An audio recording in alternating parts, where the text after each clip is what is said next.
रे धोती तोरे दे बोरे, रे कुर्ता तोरे दे बोरे, यार रंग रंग के दे बोरे, रे हजमा रे धीरे धीरे कटी है बाकी केश की बउआ के मौसी तोरे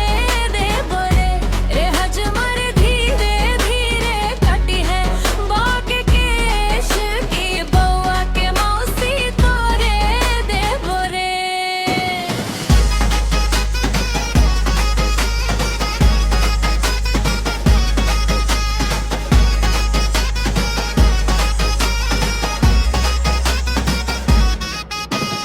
गांव के माटी से उठल आवाज, बीट पे बन रहे इतिहास, मुहार के फीलिंग ट्रैप में ढाल, देसी कल्चर नाउ going global, dhoti kurta style हमरे स्वैग स्टेज पे चढ़े द फुल फायर लाइक हजमा के गीत तब रिमिक्स मोड, यूट्यूब पे ट्रेंडिंग हैवी लोड।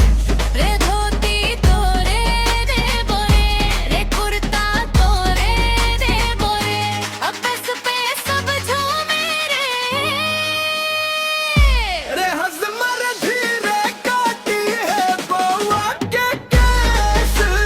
दिए पे अब पाया डाला गेसरेस।